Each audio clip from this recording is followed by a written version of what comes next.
আজকে আমাদের প্রথম নিউজ আসছে সালমান খানকে নিয়ে। শোনা যাচ্ছে বাজরাঙ্গি ভাইজান 2 নয়, সালমান খান মন দিয়েছেন গালওয়ান উপত্যকার সংঘর্ষকে নিয়ে একটি বাস্তবধর্মী ওয়ার ড্রামা সিনেমাতে।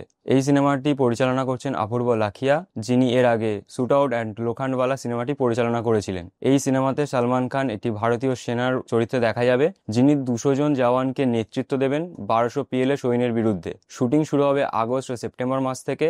এই সিনেমাটি প্রযোজনা করছেন সালমান খান ফিল্মস। পরবর্তী নিউজ আসছে আমির খানকে নিয়ে। 37 বছরের কেরিয়ারে এই প্রথম কোনো ছবির সিকুয়েল নিয়ে আসছে আমির খান। তবে সেটি কোনো সাধারণ ছবি না, তারে জামিন পার ছবির আত্মিক উত্তরসূরি সিতারে জামিন পার ছবিটি। এই ছবিতে আমির খান থাকছেন একটি টক্সিক বাস্কেটবল কোচ হিসাবে, আর সাপোর্টিং রোলে থাকছে জেনেলিয়া দেশমুখ।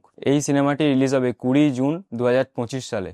2020 সালের মুক্তি গিনি ওয়েট সানির সিকুয়েল আসছে। তবে এবারে ইয়ামি গৌতম ও বিক্রান্ত ম্যাসির জায়গায় অবিনাশ তিওয়ারি ও মেধা শঙ্করকে দেখা যাবে। এই ছবি পরিচালনা করছেন প্রশান্ত ঝা। প্রযোজকরা এই ছবিকে দুলানিয়া ফ্র্যাঞ্চাইজির মতো বানাতে চাইছে। এই ছবিটি সরাসরি OTT-তে মুক্তি পাবে। পরের নিউজ আসছে দোস্তানা 2 মুভিটাকে নিয়ে। 3 বছর দীর্ঘ প্রতীক্ষার পর অবশেষে বিক্রান্ত মাসি ও লাক্সকে নিয়ে দোস্তানা 2 সিনেমাটি আসছে। তবে সব থেকে বড় খবর, জাহ্নবী কাপুরকে এই মুভিতে দেখা যাবে না, হয়তো শ্রীলীলাকে এই মুভিতে দেখা যেতে পারে। 2021 সালে কার্তিক ও ধার্মা প্রোডাকশনে কিছু মনোমালিন্যের জন্য এই প্রজেক্টটি পুরোপুরিভাবে থমকে যায়। এবার পরিচালনা থাকছে সিক্রেট সুপারস্টারের পরিচালক আদ্ভিত চান্দন। এই ছবিটি 2026-এর প্রথমের দিকে শুটিং শুরু হতে পারে। পরবর্তী নিউজ আসছে গারাম মাসালা 2 মুভিটিকে নিয়ে। এই ছবিতে আবারও একসাথে অক্ষয় কুমার ও জন আব্রাহামকে একসাথে দেখা যেতে পারে। প্রিয়দর্শনকে এই ছবির পরিচালনায় দেখা যাবে না, বরং তার জায়গায় থাকছে অভিষেক শর্মা, যিনি এর আগে পরমাণু সিনেমাটি বানিয়েছেন। সাইফ আলি খান ও জয়দীপকে নিয়ে তৈরি সিদ্ধার্থ আনন্দের জেওয়াল থিপ কিন্তু নেটফ্লিক্সে সুপারহিট। রিভিউ খুব বাজে এলেও এই ছবিটি নেটফ্লিক্সে 2 সপ্তাহে 8.3 মিলিয়ন ভিউজ এনেছে। পরের নিউজ আছে ব্রহ্মাস্ত্র পার্ট 2-কে নিয়ে। ব্রহ্মাস্ত্র পার্ট 1-এর VFX দর্শকদের পছন্দ হলেও গল্প এবং ডায়লগ নিয়ে প্রবল সমালোচনা হয়েছিল। এবারে গল্প ও ডায়লগের দায়িত্বে রয়েছেন রাজাত আরোরা।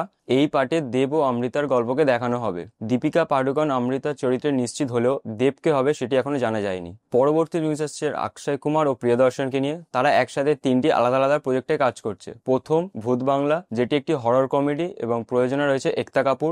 দ্বিতীয় ওপ্পাম মুভির রিমেক, মোহনলাল অভিনীত 2016 সালের থ্রিলার। থার্ড হেরাফেরি 3, যেটি একটি বহু প্রতীক্ষিত সিনেমা, যার শুটিং 2026 সালে শুরু হবে। একসময় অক্ষয় কুমার ও প্রিয়দর্শনের জুটি ছিল শিওর শট সাকসেস ফর্মুলা, যেটি 2025-এ কাজ করে কিনা দেখা যাক। পরে নিউজ আসছে আমির খানের মহাভারত সিনেমাটিকে নিয়ে। আমির খান মহাভারত সিনেমায় লর্ড কৃষ্ণার চরিত্রে অভিনয় করার জন্য ভাবছেন।